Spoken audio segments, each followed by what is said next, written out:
إله إلا الله وحده لا شريك له وأشهد أن محمدا عبده ورسوله أما بعد فأعوذ بالله من الشيطان الرجيم بسم الله الرحمن الرحيم الحمد لله رب العالمين الرحمن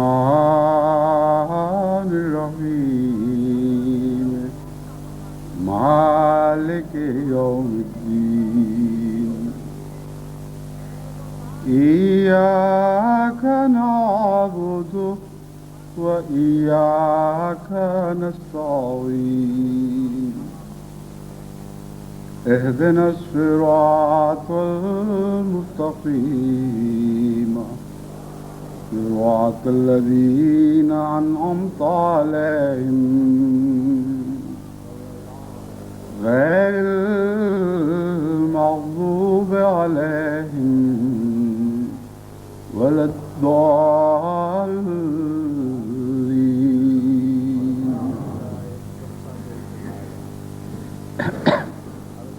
اللہ تعالیٰ کے فضل سے ہر جمعہ بابرکت ہوتا ہے، لیکن یہ جمعہ جو آج کا جمعہ ہے بطور خاص جماعت احمدیہ عالمگیر کے لیے بہت برکتیں لے کر آیا ہے، کیونکہ یہ وہ پہلا جمعہ ہے جو اس وقت دنیا کے 4 بر اعظموں میں براہ راست دیکھا اور سنا جا رہا ہے.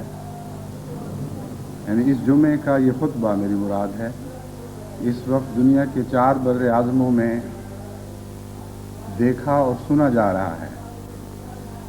پاکستان میں جماعتیں بڑی دیر سے محرومی کی شکایت کرتی تھیں کہ خطبات کے براہ راست سننے سے محروم ہو چکی ہیں.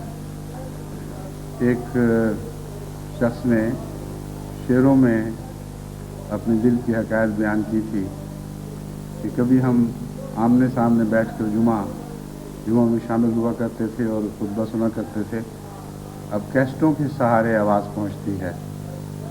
تو اللہ تعالیٰ نے خدا تعالیٰ کے اپنے فضل کے ساتھ جماعت کی اس گیریا اوزاری کو سن لیا، اور اس وقت پاکستان میں ہزارہ لوگ جن کی تعداد ہو سکتا ہے 1 لاکھ کے لگ بھگ ہو، براہ راست مجھے دیکھ بھی رہے ہیں، میری آواز بھی سن رہے ہیں. اس طرح ان کی ایک دیرینہ پیاس اللہ تعالیٰ نے بجھا دی، اور انہی کی دعاؤں کی برکت ہے اور انہی کا فیض ہے جو آج جاپان میں بھی اس وقت یہ خطبہ سنا جا رہا ہے، سڈنی میں بھی، اور افریقہ کے مختلف ممالک میں بھی، اور اسی طرح بنگلہ دیش میں، انڈونیشیا میں، سولومن آئلینڈ تک بھی یہ تصویر پہنچ رہی ہے اور آواز جا رہی ہے. لیکن غالباً ابھی وہاں مناسب ڈش لگوانے کا انتظام نہیں ہو سکا. لیکن یوں یہ بات پھیلتی چلی جائے گی خدا تعالیٰ کے فضل کے ساتھ. دنیا کے مختلف ممالک میں جماعتوں میں بھی براہ راست خطبہ سننے کا شوق بڑھتا جائے گا اور ذرائع مہیا ہوتے چلے جائیں گے، اور انفرادی طور پر بھی گھروں میں انشاءاللہ تعالیٰ کثرت کے ساتھ وہ خواتین اور بچے جو جمعوں پر نہیں جا سکتے، وہ مرد بھی جن کے ہاں جمعے کا وقت نہیں ہوگا، گھر پہ بیٹھ کر انشاءاللہ تعالیٰ خطبات سے فائدہ اٹھا سکیں گے. پاکستان میں اس وقت 4:30 اس وقت تقریباً 4:45 کے قریب ہوں گے، 5 بج کے، کیونکہ 4 گھنٹے کا فرق ہے، تو 5:45 کے لگ بھگ ہوں گے. ہندوستان میں 6 بجے ہوں گے، بنگلہ دیش میں 6:30، اور انڈونیشیا میں 7:30، اور جاپان میں 9:30، اور آسٹریلیا میں 10:30 یعنی رات کے، اور سالمون آئلینڈ میں 11:30۔ افریقہ میں مختلف وقت ہیں۔ اس وقت گیمبیا اور مغربی افریقہ میں 1 گھنٹہ ہم سے پیچھے ہیں۔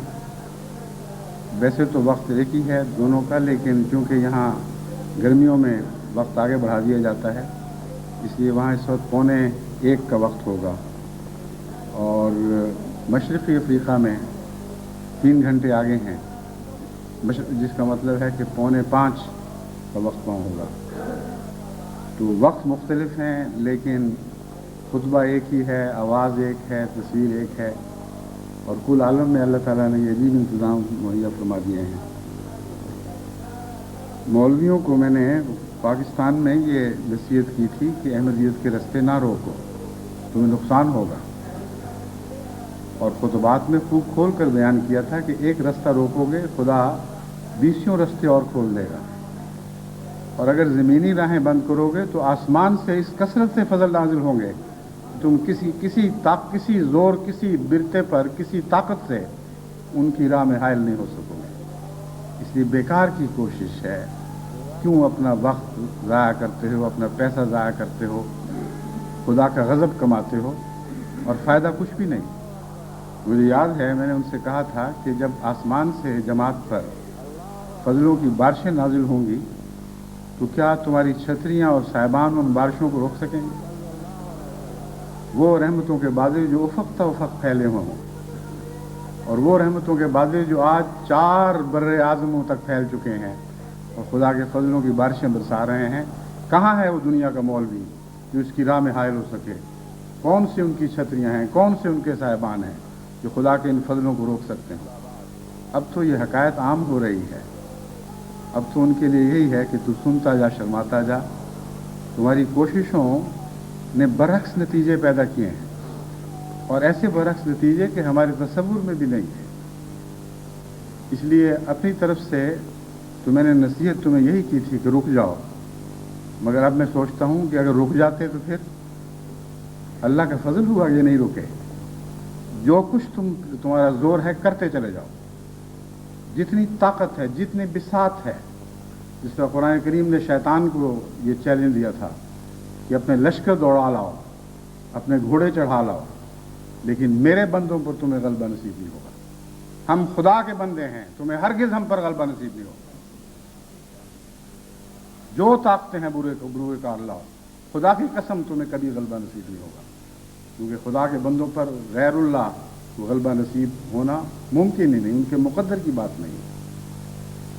بس آج اس خطبے میں سب سے پہلے تو اپنے پاکستان کے بھائیوں اور بہنوں اور بچوں کو اپنی طرف سے اور تمام حاضرین جمعہ کی طرف سے نہایت محبت بھرا السلام علیکم ورحمۃ اللہ کا تحفہ پہنچاتا ہوں اور دلی مبارکباد پیش کرتا ہوں۔ پھر ہندوستان میں جو سننے والے ہیں ان کو بھی، اور بنگلہ دیش میں بھی، اور انڈونیشیا میں بھی، اور جاپان میں بھی، اور آسٹریلیا میں بھی، افریقہ کے مختلف ممالک میں بھی، جو لوگ اس وقت اس خطبے میں حاضر ہیں، یعنی آواز اور تصویر کے ذریعے، ان سب کو میری طرف سے اور تمام حاضرین جمعہ کی طرف سے نہایت محبت بھرا سلام اور دعاؤں کے تحفے ہیں جو آپ کے حضور پیش کرتے ہیں۔ ایک دفعہ مجھے یاد ہے چودھری محمد علی صاحب کی ایک نظم الفضل میں چھپی تھی، اس کا ایک شعر نام لیے بغیر دراصل مجھے ذہن میں رکھ کر کہا گیا تھا، اور وہ بات کھلی کھلی باہر تھی۔ وہ شعر تھا کہ کبھی تو اس سے ملاقات ہوگی جلسے پر، کبھی تو آئے گا وہ وصل کے مہینوں میں۔ میں ان کو بتاتا ہوں کہ اب تو ہر ہفتے جلسے ہوا کریں گے، اور وصل کے مہینوں کا انتظار نہیں، وصل کے ہفتوں کا انتظار ہے جو اب جاری ہو گیا، اور انشاءاللہ تعالیٰ یہ سلسلہ بند نہیں ہوگا۔ اور میں امید رکھتا ہوں کہ یہ بات پھیلتے پھیلتے اب امریکہ تک بھی جا پہنچے گی، اور کینیڈا تک بھی، اور کل عالم پر حضرت مسیح موعود علیہ السلام کی آواز محیط ہو جائے گی، اور خدا تعالیٰ کا یہ کلام بڑی شان کے ساتھ پورا ہوگا کہ میں تیری تبلیغ کو زمین کے کناروں تک پہنچاؤں گا۔ حضرت مسیح موعود علیہ الصلوۃ والسلام کے اس ادنا غلام کو جو توفیق ملی ہے، آئندہ آنے والے بھی اسی الہام کی برکت سے براہ راست تمام دنیا کو مخاطب ہوا کریں گے، اور زمین کے کناروں تک حضرت مسیح موعود علیہ الصلوۃ والسلام کی آواز سنی جائے گی۔ یہ اللہ تعالیٰ کی شان ہے، اس کے احسانات ہیں اتنے کہ ہم ان کو گن نہیں سکتے، اتنے کہ ساری زندگیاں بھی خدا کے حضور قربان کر دیں تو ان کے شکر ادا نہیں ہو سکتے۔ اللہ تعالیٰ ہمیں شکر گزار بندے بنائے اور نہ شکرانہ بنائے، کیونکہ اگر ہم شکر گزار بندے بن جائیں تو جو احسان ہم گن نہیں سکتے ان میں سے ہر احسان پھر نشو و نما پائے گا، ہر احسان کو پھر بکثرت پھل لگیں گے، اور اللہ تعالیٰ کے احسانات کا سلسلہ لامتناہی ہو جائے گا۔ بس شکر گزار بندوں کا یہ انعام مقدر ہے جو حضرت اقدس محمد رسول اللہ صلی اللہ علیہ وآلہ وسلم کو عطا ہوا اور آپ کے فیض سے ہم سب تک پہنچا، کہ اگر تم شکر گزار بنو گے، لئن شکرتم ان شکرتم لازیدنکم، اگر تم شکر کرو گے تو میں ضرور بڑھاؤں گا، ضرور بڑھاؤں گا۔ تو اللہ تعالیٰ کے فضل کے ساتھ اب جو فیض خدا کے ہم پر نازل ہو رہے ہیں، انہوں نے تو بڑھنا ہی بڑھنا ہے اور پھیلنا ہی پھیلنا ہے اور پھولنا ہے اور پھلنا ہے، تمام دنیا میں یہ بات پھیلتی چلی جائے گی۔ اس لیے جماعت احمدیہ کو ان نئی ذمہ داریوں کو محسوس کرتے ہوئے جو خدا کے فضلوں کے نتیجے میں ہم پر عائد ہوئی ہیں، اپنی زندگیوں میں جہاں تک ممکن ہو روحانی انقلاب برپا کرنا چاہیے۔ یہی وجہ ہے کہ میں نے تبتل اللہ کا مضمون بیان کرنا شروع کیا اور جماعت کو یہ سمجھانے کی کوشش کی کہ جب تک غیر اللہ سے کٹ کر خدا کے نہیں ہو جاتے یا غیر اللہ سے کٹنے کا سلسلہ شروع نہیں کر دیتے، اس وقت تک حقیقت میں ہمارے سارے کام خدا نہیں بنائے گا۔ کچھ کام ایسے ہوں گے جن میں ہم خدا کی بجائے دنیا کی طرف دیکھ رہے ہوں گے، وہ کام تو خدا نہیں بنائے گا۔ خدا تو وہی کام بنایا کرتا ہے جن پر تمام تر توکل اور انحصار انسان خدا کی ذات ہی پر کرے۔ بس تبتل کا یہ معنی ہے کہ دنیا سے اپنی امیدیں، اپنی حرصیں، اپنے خوف، اپنی سب تمیں کاٹ لو اور صرف خدا ہی پر توکل کرو، اسی کے ہو جاؤ، اور پھر دیکھو کہ تمہارے سارے کام اللہ تعالیٰ خود اپنے فضل سے بنائے گا، تمہارے سارے بوجھ اٹھائے گا، تمہاری ساری مشکلات دور فرمائے گا، تم خدا کی آواز بن جاؤ گے، تمہاری حرکت خدا کی حرکت ہو جائے گی، تم خدا کے وہ نمائندہ بن جاؤ گے جس کا غالبانہ مقدر ہے اور کوئی دنیا کی طاقت اس تقدیر کو ٹال نہیں سکے گی۔ یہ وہ مضمون ہے جس کی تفصیلات میں جا کر میں یہ بیان کر رہا ہوں آج پچھلے 2 خطبوں سے، کہ سب سے بڑا بت جو تبتل کی راہ میں حائل ہوتا ہے، یعنی دنیا سے کٹ کر خدا کا ہو جانے کی راہ میں جو بت حائل ہوتا ہے، وہ جھوٹ کا بت ہے۔ سب سے زیادہ عبادت دنیا میں جھوٹ کی ہو رہی ہے۔ وہ قومیں جو خدا کی قومیں کہلاتی ہیں، وہ اہل مذاہب جو خدا پر ایمان رکھتے ہیں، جن کی مذاہب کی بنیادیں الہام پر مبنی ہیں، یعنی الہام کے ذریعے وہ بنیادیں قائم ہوئیں، ان مذاہب کے ماننے والوں کی بھاری اکثریت، اتنی بڑی بھاری اکثریت کہ بعض دفعہ یوں لگتا ہے کہ چراغ لے کر بھی ڈھونڈو تو اس اکثریت میں استثناء نہیں ملے گا، جھوٹ کی عبادت کرتی ہے۔ ان کا اوڑھنا بچھونا جھوٹ، ان کی امیدیں جھوٹ سے وابستہ، خوف میں نجات جھوٹ سے حاصل کرنے کی کوشش کرتے ہیں، ہر بات میں جھوٹ کی طمع ہے جو ان کا سہارا بنتی ہے۔ تو اگر نام خدا کا لے رہے ہوں اور سجدے بتوں کو کر رہے ہوں تو خدا ایسا نادان تو نہیں کہ ان سجدوں کو جو بتوں کو کیے جا رہے ہیں قبول فرما لے گا۔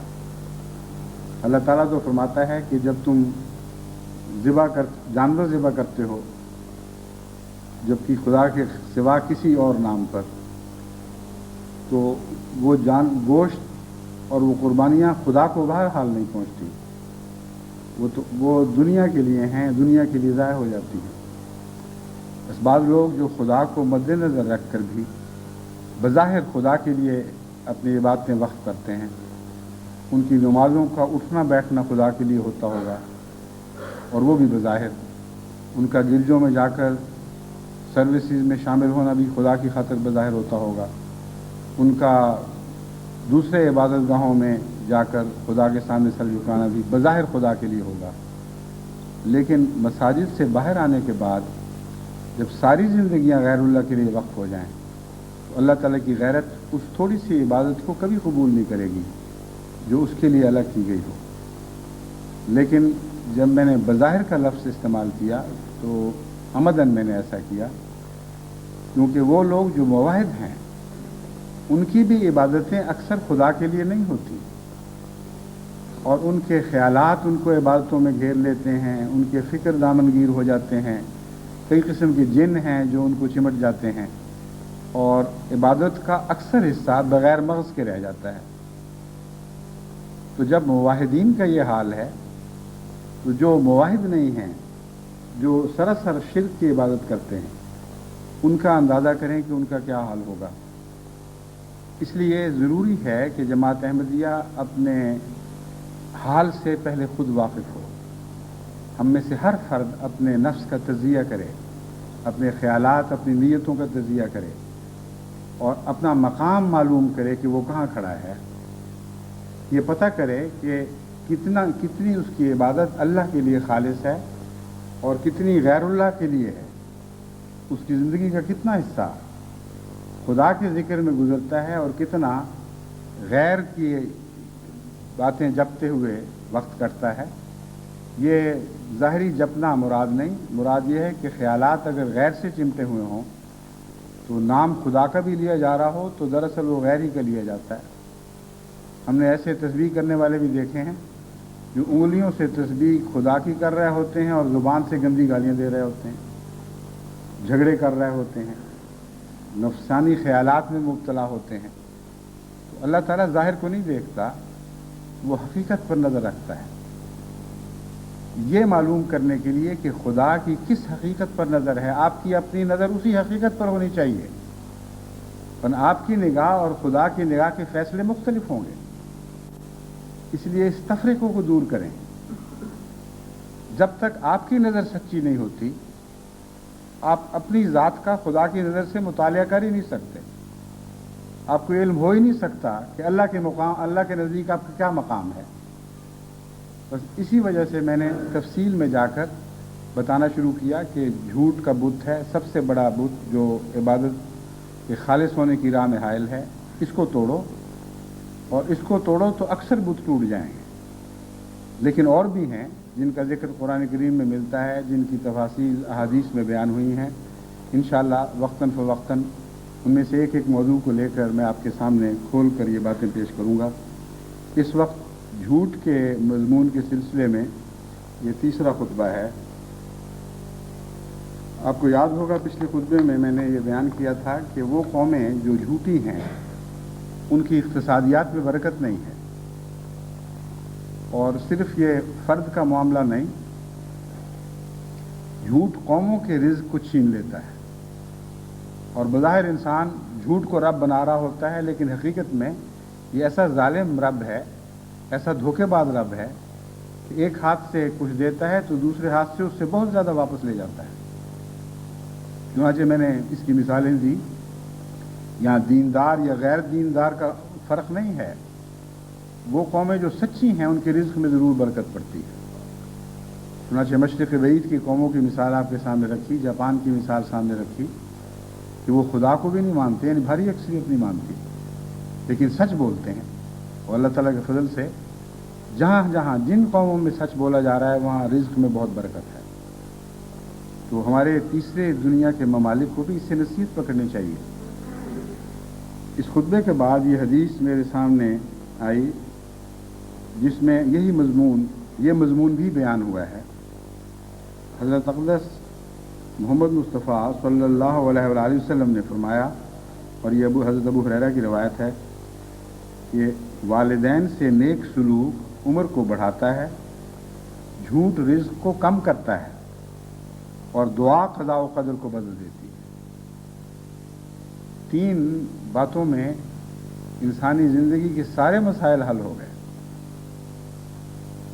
انسان اپنی عمر اور صحت کے لیے کتنی کوششیں کرتا ہے، اور یہ نقطہ بیان فرمایا کہ والدین سے نیک سلوک عمر کو بڑھاتا ہے۔ ہمارے ہاں بہت سے والدین ہیں جو بچوں کی شکایت اگر زبان پر نہیں لاتے تو دل میں ضرور رکھتے ہیں، اور بڑے محروم ہیں وہ بچے جو ماں باپ کی خدمت کی عمر کو پہنچتے ہوں، یا جب خدمت کی توفیق ملے ماں باپ زندہ ہوں اور پھر ان کی خدمت نہ کر سکیں۔ تو یہ نصیحت بھی ضمناً آپ کے سامنے ہے کہ اگر آپ اپنی عمر اور صحت اور اپنے بچوں کی عمر اور صحت کے خواہاں ہوں تو اپنے ماں باپ کی جس حد تک توفیق کو خدمت کریں۔ جھوٹ رزق کو کم کرتا ہے، بڑھاتا نہیں، یہ بات بہرحال سچی ہے۔ اس لیے جھوٹ کے ذریعے رزق کمانے والوں کے لیے یہ انذار ہے، یہ وعید ہے۔ اب وہ سمجھتے ہیں کہ رزق ان کا بڑھ رہا ہے، لیکن نہ انفرادی طور پر بالآخر جھوٹ کے سے کمائے ہوئے رزق میں برکت رہتی ہے، نہ قومی طور پر برکت رہتی ہے، اور پھر دعا قضاء و قدر کو بدل دیتی ہے۔ یہ عجیب نقطہ ہے۔ حضرت مسیح موعود علیہ السلام نے یہی بات بیان فرمائی ہے، غیر ممکن کو یہ ممکن سے بدل دیتی ہے۔ اے میرے فلسفیوں، زور دعا دیکھو تو قضاء و قدر کے خلاف انسان کی کوئی تدبیر کام نہیں کر سکتی۔ اسی کو غیر ممکن کہا جاتا ہے۔ جب قضا فیصلہ دے دیتی ہے تو اس کو ٹالنا ناممکن ہو جاتا ہے، مگر حضرت مسیح موعود علیہ السلام نے حضرت اقدس محمد رسول اللہ صلی اللہ علیہ وآلہ وسلم ہی کے مدرسے میں تعلیم پائی، آپ ہی کی حکمت کی باتیں آگے پہنچائیں۔ چنانچہ یہ بات بھی حضور صلی اللہ علیہ وآلہ وسلم ہی کا بیان فرمودہ نقطہ ہے کہ قضاء و قدر کو دعا بدل سکتی ہے۔ بس جس شخص کو قضاء و قدر پر کمندیں ڈالنے کا اختیار حاصل ہو جائے، اس سے بڑھ کر اس کو کیا چاہیے؟ اور یہ کمندیں دعا کی کمندیں ہیں جو عرش الہی تک پہنچتی ہیں اور آسمان کے کنگروں پر پیوستہ ہو کر خدا تعالیٰ کی تقدیر کو جنبش دیتی ہیں، اور جب آسمان پر تقدیر جنبش میں آتی ہے تو زمین کی تقدیریں اس کے تابع کام کرتی ہیں، ان کی مجال نہیں کہ ان سے الگ کوئی رستہ اختیار کر سکیں۔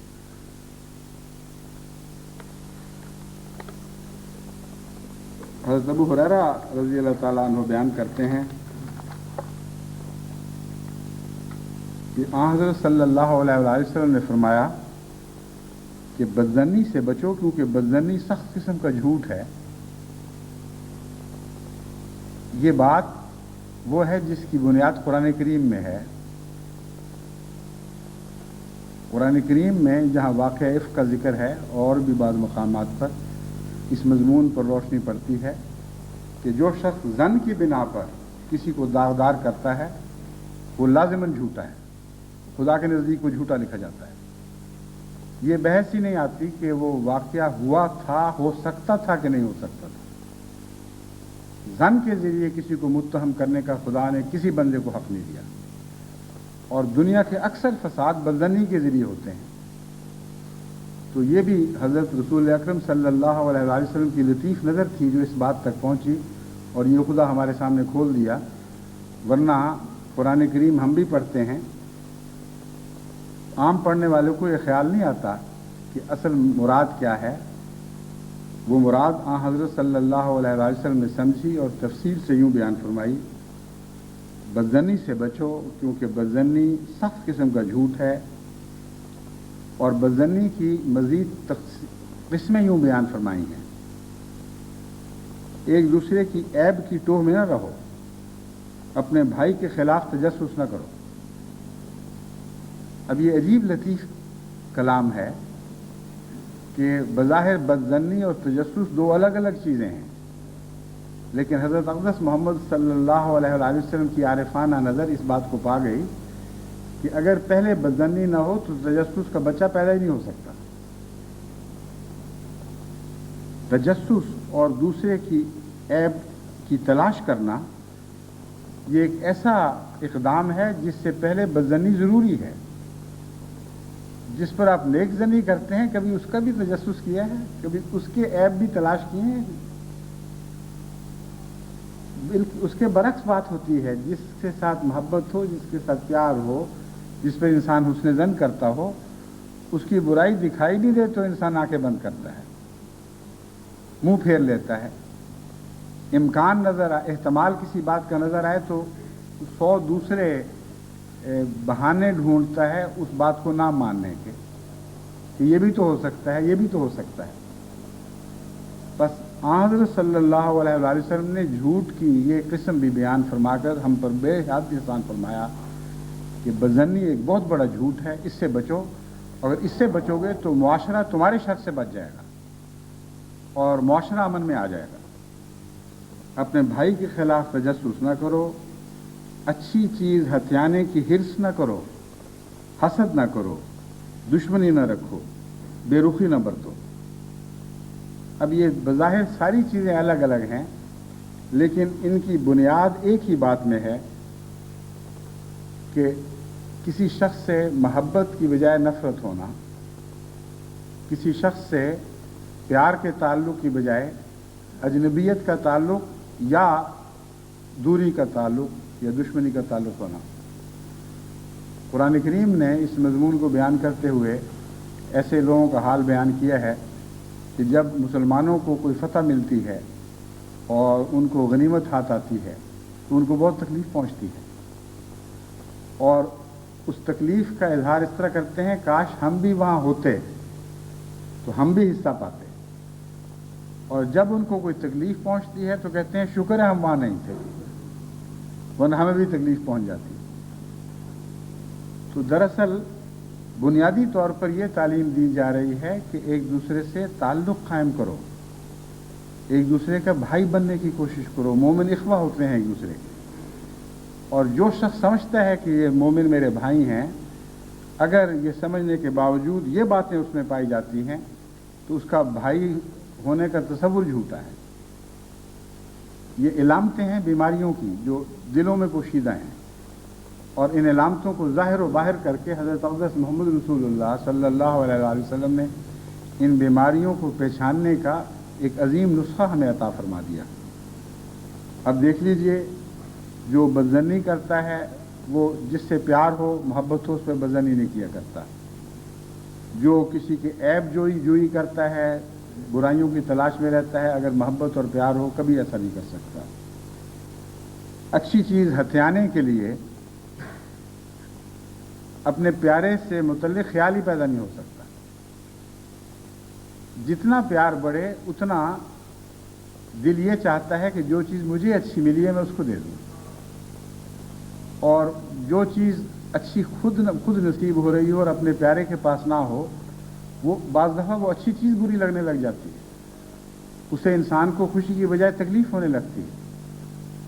حضرت عائشہ صدیقہ رضی اللہ تعالیٰ عنہ کے متعلق روایت ہے کہ جب حضور صلی اللہ علیہ وسلم کے وصال کے بعد باہر سے اعلیٰ قسم کی چکیاں آئیں اور بہت ہی عمدہ آٹا پہلی دفعہ جب ان چکیوں سے نکلا تو حضرت عائشہ صدیقہ کے حضور پیش کیا گیا، کیونکہ رسول اللہ علیہ وسلم کی اس وقت وہ نمائندہ تھیں۔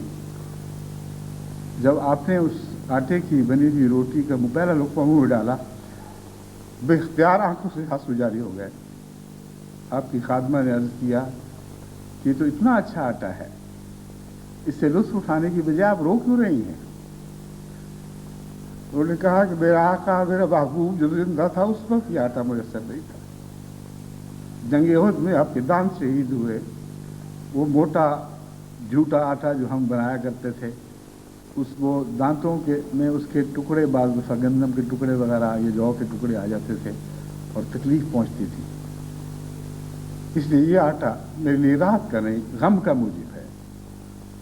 یہ محبت کی نشانی ہے، یہ پیار کی سچی علامت ہے۔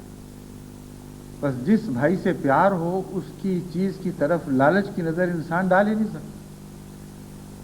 اگر اپنے بھائی کی طرف آپ لالچ کی اچھی چیزوں کی طرف آپ لالچ کی نظر ڈالتے ہیں تو یہ تھرمامیٹر حضرت محمد رسول اللہ صلی اللہ علیہ وسلم نے ہمارے ہاتھوں میں تھما دیا ہے، اس میں اپنا ٹیمپریچر دیکھ سکتے ہیں۔ یہ محبت کا ٹیمپریچر ظاہر نہیں کرے گا، نفرت کا ٹیمپریچر ظاہر کرے گا۔ فرمایا حرص نہ کرو، اچھی چیز ہتھیانے کی حرص نہ کرو، حسد نہ کرو، اور مضمون کھلتا چلا جا رہا ہے، دشمنی نہ کرو۔ پھر فرمایا بے رخی نہ برتو. پہلے تو مضمون آگے بڑھ رہا تھا، اب اس کا ایک اور کنارہ پیش فرما دیا کہ دراصل جب تم اپنے کسی بھائی سے بے رخی کرتے ہو تو وہاں بھی محبت کا فقدان ہے، جو آگے پھر ان سب چیزوں میں تبدیل ہو سکتا ہے.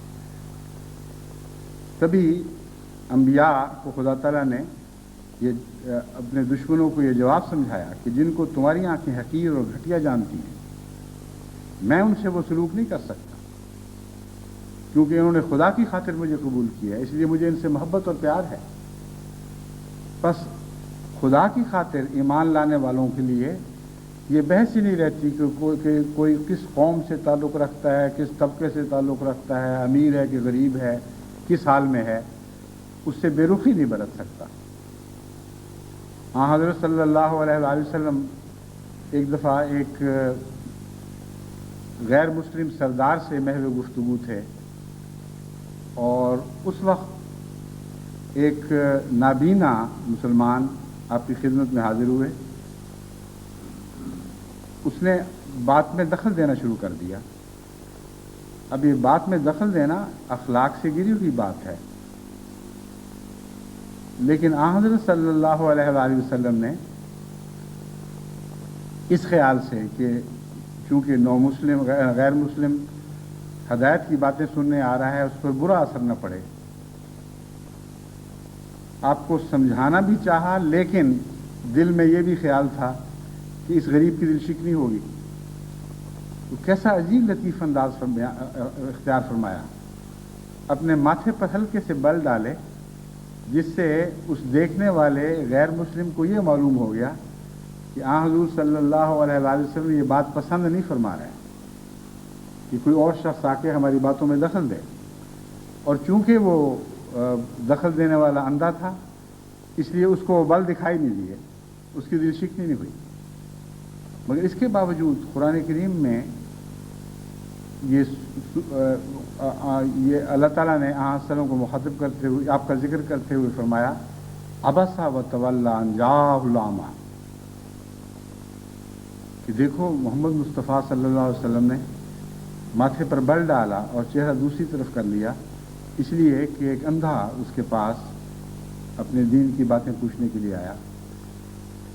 قرآن مفسرین نے تو یہ لکھا ہے کہ یہ ناراضگی کا اظہار ہے، لیکن حضرت مسلم موعود نے اس کی تفصیل بہت ہی لطیف بیان فرمائی ہے، اور فرمایا کہ ناراضگی کا اظہار نہیں، حضرت محمد رسول اللہ صلی اللہ علیہ وآلہ وسلم کے نہایت ہی اعلیٰ درجے کے اخلاق کا ذکر ہے. اور وہی ذکر ہے جو میں بیان کر چکا ہوں کہ اندھے کو زبان سے کچھ نہیں کہا، اس لیے جب اس کی دل شکنی نہیں ہوئی تو کیسے کہا جا سکتا ہے کہ یہ اخلاق سے کسی معنی میں بھی گری ہوئی بات تھی.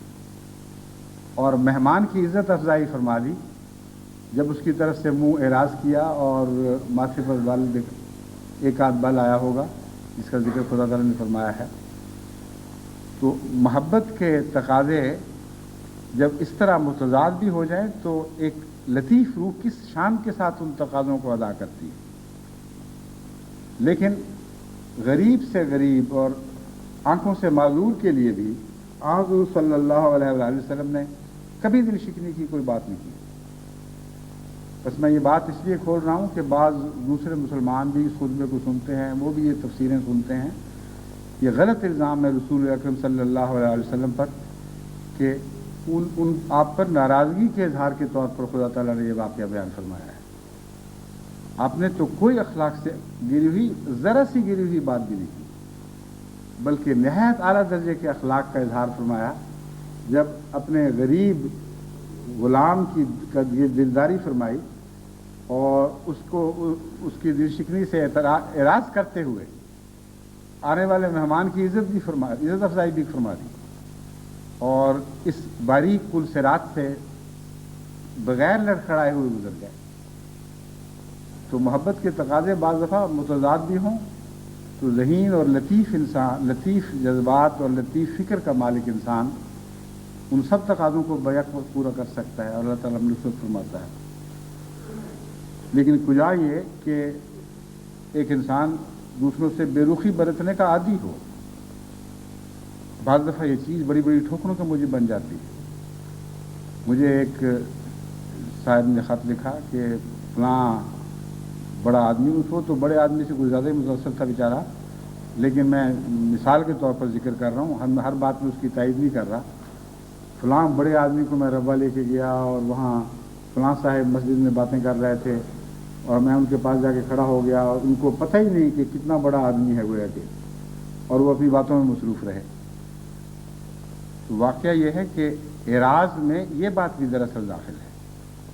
جب کوئی شخص کسی کے پاس پہنچتا ہے، خواہ انسان باتوں میں مصروف ہو، کچھ نہ کچھ اس کی طرف التفات چاہیے، کچھ نہ کچھ اشارے سے ہی عرض کر دے آدمی کہ میں ابھی فارغ ہوتا ہوں، یا السلام علیکم کہہ کے بات کر کے پھر اجازت لے کر دوسری باتوں میں مصروف ہو جائے. تو جماعت احمدیہ کو بہت اعلیٰ اخلاق کا نمونہ دکھانا چاہیے. اور یہ جو حضور اکرم صلی اللہ علیہ وسلم نے فرمایا بے رخی نہ برتو، اس سے آپ بچیں گے تو اس سے بعد کی چیزوں سے بھی بچ جائیں گے. یہ پہلا ٹھوکر کا قدم ہے جس سے آپ پہچان سکتے ہیں کہ آپ کے دل میں کوئی ریا، کوئی جھوٹ، کوئی غیر کے لیے محبت کی کمی تو نہیں ہے. اور اس طرح آپ اپنے نفس کے اندرونے کی باریک باتوں سے بھی آگاہ ہو سکتے ہیں. پھر حضرت صلی اللہ علیہ وسلم فرماتے ہیں ایک اور رنگ میں اسی مضمون کو بیان کرتے ہوئے، جس طرح اس نے حکم دیا ہے اللہ کے بندے اور بھائی بھائی بن کر رہو، جیسا خدا نے حکم دیا ہے. مسلمان دوسرے مسلمان کا بھائی ہے اور وہ اس کو ظلم نہیں کرتا، اسے رسوا نہیں کرتا، اسے حقیر نہیں جانتا. اپنے سینے کی طرف اشارہ کرتے ہوئے آپ نے فرمایا تقویٰ یہاں ہے، تقویٰ یہاں ہے. بیان کرنے والے کی یہ تشریح ہے، یعنی مقام تقویٰ دل ہے.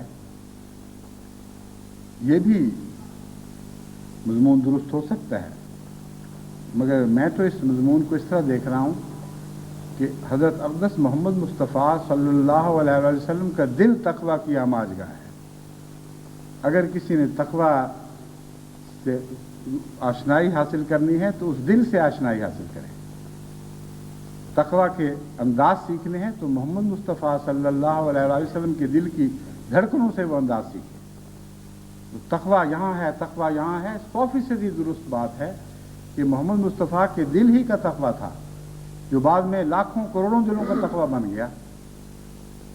اور حضرت مسیح موعود علیہ السلام جو فرماتے ہیں این چشم رواں کے بخل کے خدا دے ہم یا قطرہ ز بحر کمال محمد است. تو واقعتاً ایک قطرہ سمندر بن جایا کرتا ہے، اور ساری دنیا میں آج سے اس زمانے سے لے کر آج تک 1400 سال سے کچھ زائد عرصہ ہو گیا، کروڑوں اربوں مسلمانوں کو جو تقویٰ کی توفیق ملی، تھوڑی یا بہت، وہ اسی دل سے پھوٹا تھا جس کی طرف اس وقت حضرت اقدس محمد مصطفیٰ صلی اللہ علیہ وسلم کی انگلی اشارہ کر رہی تھی اور فرما رہے تھے تقویٰ یہاں ہے، تقویٰ یہاں ہے، تقویٰ یہاں ہے. بس ہمیں اس دل سے تقویٰ سیکھنا چاہیے، اور اس دل کی اداؤں سے آشنائی کے بغیر ہم اس دل سے تقویٰ کیسے سیکھیں گے؟ بس سیرت حضرت محمد مصطفیٰ صلی اللہ علیہ وسلم کا خصوصاً ان حصوں کے مطالعے کا ذوق پیدا کرنا چاہیے اور جستجو کے ساتھ وہ مطالعہ کرنا چاہیے جہاں حضور صلی اللہ علیہ وسلم مختلف تعلقات کی آزمائشوں میں اپنی سیرت کے جلوے دکھاتے رہے. وہ آزمائشوں کے وقت ہیں جو ہم سب پر آتے ہیں، لیکن ہم میں سے کتنے ہیں جو ان آزمائشوں پر اس طرح پورا اترتے ہیں جیسے حضور صلی اللہ علیہ وسلم ان آزمائشوں پر پورا اترے. بس اگر تقویٰ سیکھنا ہے تو حضور اکرم صلی اللہ علیہ وسلم کی زندگی کے حالات پر گہری نظر ڈالنا اور محض سیرت کا سرسری مطالعہ نہ کرنا بلکہ گہری نظر سے اس دل میں ڈوب کر اور اتر کر آپ کی سیرت کا مطالعہ کرنا ضروری ہے.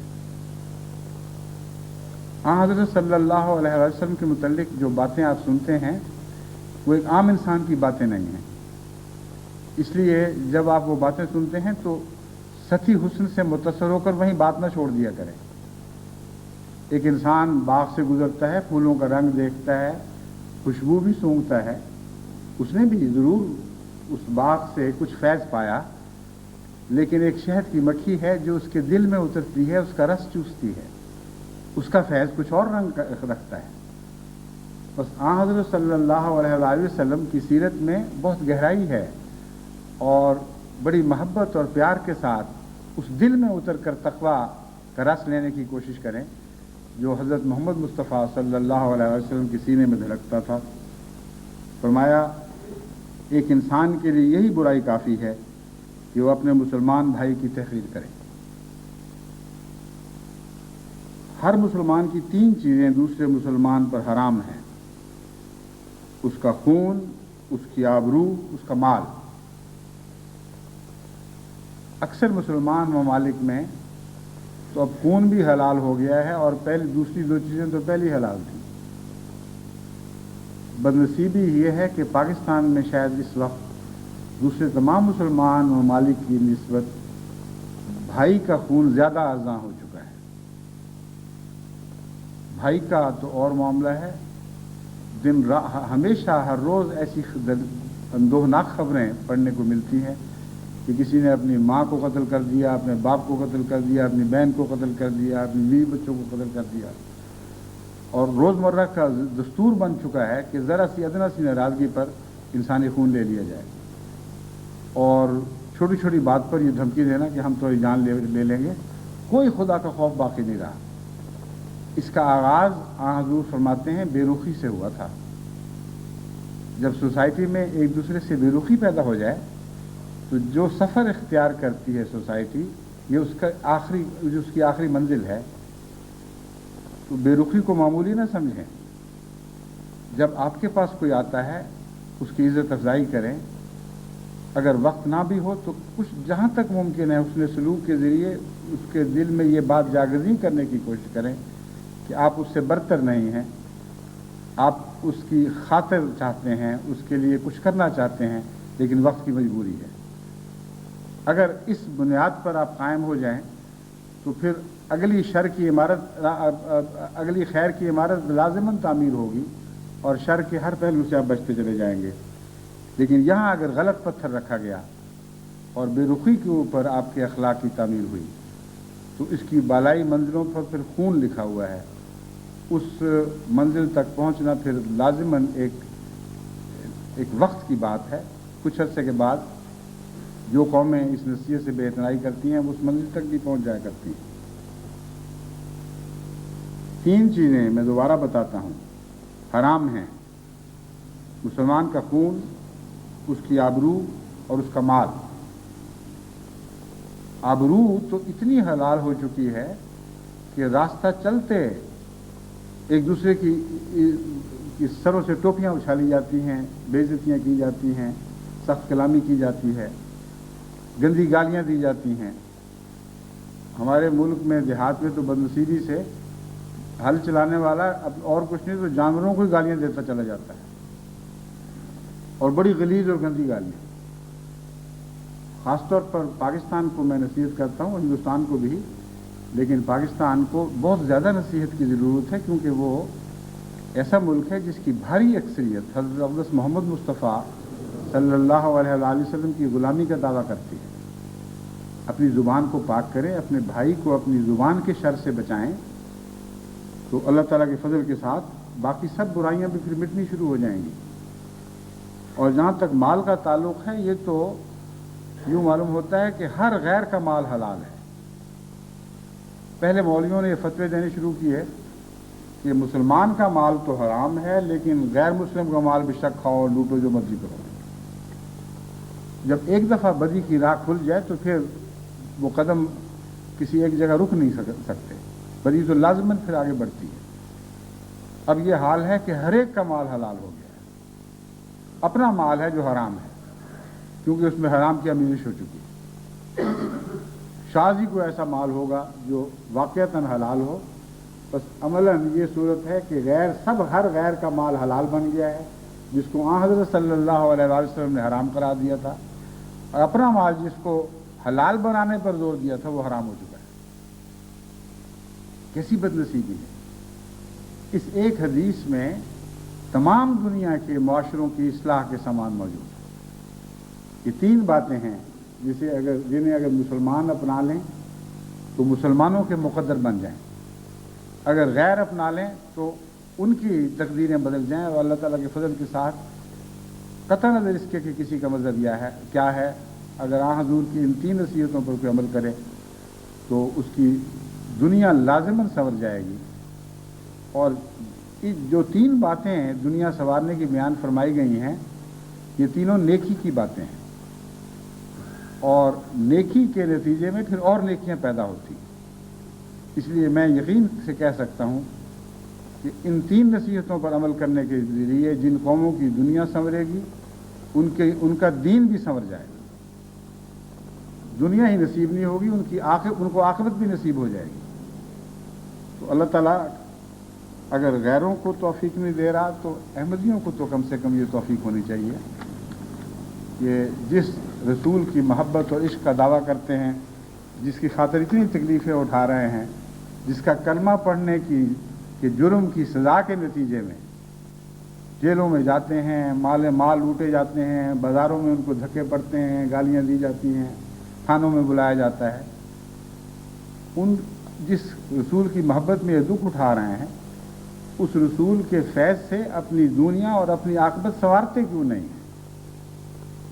ان باتوں پر اگر ان نصیحتوں پر عمل کریں گے تو اس محبت کی جو سزا دی جا رہی ہے اس سے ہزاروں لاکھوں گنا اس محبت کا فیض آپ کو پہنچے گا۔ بس بڑی بد نصیبی ہوگی کہ محبت کے نتیجے میں سزا تو پا رہے ہیں اور محبت کے فیض سے محروم ہیں۔ ایک اور موقع پر حضور صلی اللہ علیہ وسلم نے فرمایا، حضرت عبداللہ بن عمر کی روایت ہے کہ بڑے گناہ یہ ہیں اللہ تعالیٰ کا شریک ٹھہرانا، والدین کی نافرمانی کرنا، کسی کو ناحق قتل کرنا اور جھوٹی قسم کھانا۔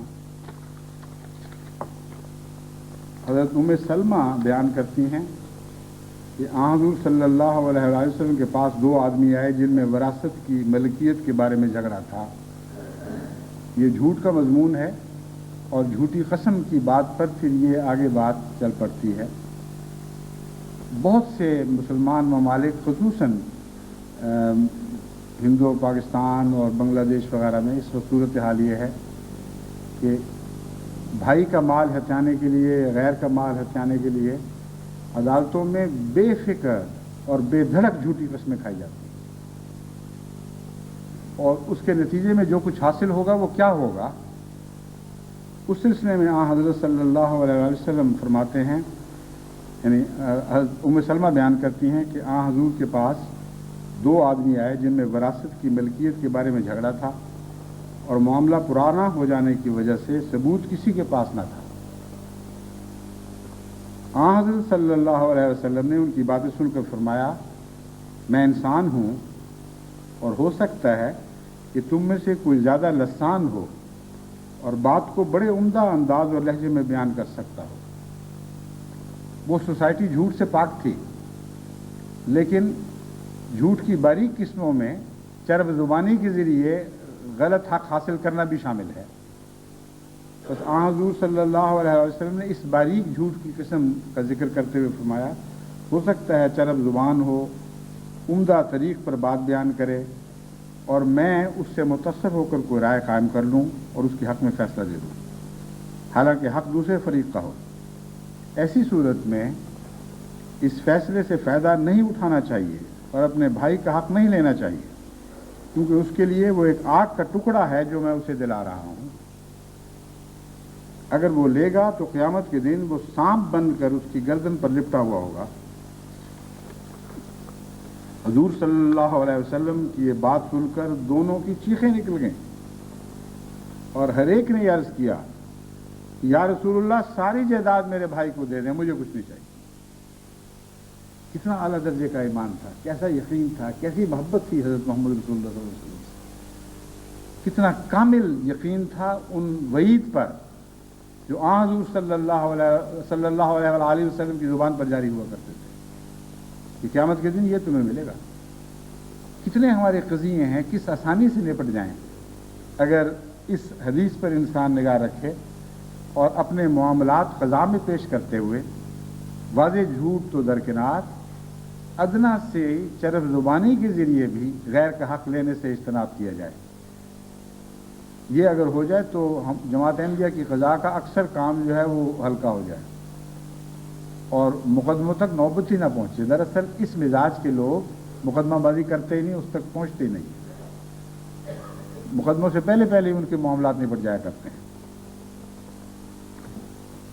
پھر حضور نے فرمایا کہ اچھا تم یوں کرو کہ اندازے سے جائیداد کے 2 حصے کر لو اور پھر کرہ ڈال لو، اور جس کے حصے جو جائیداد کا حصہ ہے وہ لے لے، اور اگر وہ سمجھتا ہو کہ کرے میں بھی دوسرے کو کچھ زیادہ مل گیا ہے تو پھر اس کو چھوڑ دے، اس خیال کو دل سے نکال دے کہ بھائی کو کچھ زیادہ مل گیا ہے۔ چنانچہ انہوں نے ایسا ہی کیا اور اس کے نتیجے میں اللہ تعالیٰ کے فضل سے بڑے ابتلا سے ٹل گئے۔ اب میں حضرت مسیح موعود علیہ الصلوۃ والسلام کا ایک اقتباس آپ کے سامنے پیش کرتا ہوں۔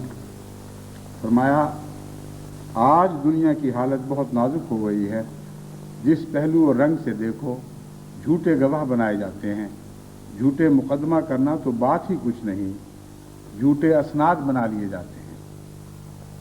یہ آج سے 100 سال پہلے کی بات ہے۔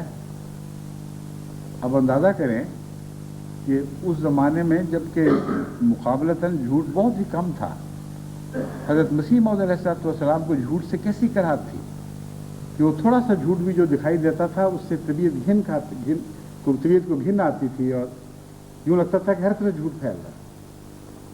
آج کے زمانے میں جو حال ہو چکا ہے وہ تو ناقابل برداشت ہے۔ یہی باتیں 100 گنا بڑھا لیں تو آج کی حالت یہ ہے۔ فرماتے ہیں کوئی امر بیان کریں گے تو سچ کا پہلو بچا کر بولیں گے۔ کیسا پیارا کلام ہے، سچ کا پہلو بچا کر بولیں گے، طرز ایسی اختیار کریں گے کہ سچ کا پتہ نہ لگ جائے۔ جو سچ بولنے والے بھی ہیں وہ سچ سے دامن بچا کر اس رنگ میں بیان کر دیں گے کہ سچ کی طرف کوئی بات اشارہ نہ کر جائے۔ اب کوئی ان لوگوں سے جو اس سلسلے کی ضرورت نہیں سمجھتے پوچھے کہ کیا یہی وہ دین تھا جو آن حضرت صلی اللہ علیہ وآلہ وسلم لے کر آئے تھے؟ آپ تو وہ دین لے کر آئے تھے جس کا میں نے ابھی اس حدیث میں ذکر کیا ہے، لیکن آج عملاً کیا ہو رہا ہے؟ حضرت مسیح موعود علیہ السلام فرماتے ہیں پوچھے ان سے کوئی کیا یہی وہ دین تھا جو آن حضور صلی اللہ علیہ وسلم لے کر آئے تھے؟ اللہ تعالیٰ نے تو جھوٹ کو نجاست کہا تھا، اس سے پرہیز کرو، فاجتنبوا الرجس من الاوثان واجتنبوا قول الزور۔ بت پرستی کے ساتھ اس جھوٹ کو ملایا ہے، یعنی خدا تعالیٰ نے بت پرستی کے ساتھ جھوٹ کو ملایا ہے۔ جیسا احمق انسان اللہ تعالیٰ کو چھوڑ کر پتھر کی طرف سر جھکاتا ہے، ویسے ہی صدق اور راستی کو چھوڑ کر اپنے مطلب کے لیے جھوٹ کو بت بناتا ہے۔ یہی وجہ ہے کہ اللہ تعالیٰ نے اس کو بت پرستی کے ساتھ ملایا اور اس سے نسبت دی۔ جیسے ایک بت پرست بت سے نجات چاہتا ہے، جھوٹ بولنے والا بھی یعنی بت کے ذریعے سے نجات چاہتا ہے، یہ مراد ہے۔ جیسا کہ ایک بت پرست بت سے نجات چاہتا ہے، جھوٹ بولنے والا بھی اپنی طرف سے بت بناتا ہے اور سمجھتا ہے کہ اس بت کے ذریعے نجات ہو جائے گی۔ کیسی خرابی آ کر پڑی ہے۔ اگر کہا جاوے کہ یہ کیوں بت پرستی کرتے ہو، اس نجاست کو چھوڑ دو، تو کہتے ہیں کیوں کر چھوڑ دیں، اس کے بغیر گزارا نہیں ہو سکتا۔ آج آپ کسی جگہ یہ بات کر کے دیکھ لیں، ہمیشہ یہی جواب ملے گا، ٹھیک ہے دنیا میں رہنا ہے، گزارا اس کے بغیر ہو نہیں سکتا، مجبوری۔ یعنی اپنے معبود کے بغیر کیسے گزارا ہو سکتا ہے؟ جس نے جھوٹ کو معبود بنا لیا ہو وہ اس بات میں تو سچا ہے کہ اس کا اس بت کے بغیر گزارا نہیں ہو سکتا۔ لیکن اس بات میں جھوٹا ہے کہ انجام کار وہ اس کے کسی کام آئے گا۔ جھوٹ کا بت ہمیشہ دغا کرتا ہے، انجام کار ضرور نقصان پہنچاتا ہے۔ فرمایا اس سے بڑھ کر اور کیا بدقسمتی ہوگی کہ جھوٹ پر اپنا مدار سمجھتے ہیں، مگر میں تمہیں یقین دلاتا ہوں کہ آخر سچ ہی کامیاب ہوتا ہے اور بھلائی اور فتح اسی کی ہے۔ خدا تمہیں نعمت وحی اور الہام اور مکالمات اور مخاطبات الہیہ سے ہرگز محروم نہیں رکھے گا۔ وہ تم پر وہ سب نعمتیں پوری کرے گا جو پہلوں کو دی گئیں، لیکن جو شخص گستاخی کی راہ سے خدا پر جھوٹ باندھے گا اور کہے گا کہ خدا کی وحی میرے پر نازل ہوئی حالانکہ نہیں نازل ہوئی، اور یا کہے گا کہ مجھے شرف مکالمات اور مخاطبات الہیہ کا نصیب ہوا حالانکہ نصیب نہیں ہوا، تو میں خدا اور اس کے ملائکہ کو گواہ رکھ کر کہتا ہوں کہ وہ ہلاک کیا جائے گا، کیونکہ اس نے اپنے خالق پر جھوٹ باندھا۔ بس وہ لوگ جو خدا کی مخلوق پر جھوٹ باندھتے ہیں اور اس سے باک نہیں کرتے، بالآخر ان کی زبانیں کھلتی ہیں، اور انہی میں سے وہ بدنصیب پیدا ہوتے ہیں جو خدا پر جھوٹ باندھنے لگتے ہیں۔ اور وہ لوگ جو خدا کے سچوں پر جھوٹ باندھتے ہیں وہ بھی دراصل خدا پر جھوٹ باندھتے ہیں، کیونکہ خدا کے پاک بندوں پر جھوٹ باندھنا بھی ایسا ہی ہے جیسے خدا پر جھوٹ باندھا گیا ہو۔ اللہ تعالیٰ ہماری قوم کو، احمدیوں کو خصوصیت کے ساتھ، مگر تمام مسلمانان عالم کو، بلکہ تمام دنیا کو جھوٹ کی نجاست اور جھوٹ کی خود پرستی سے نجات بخشے۔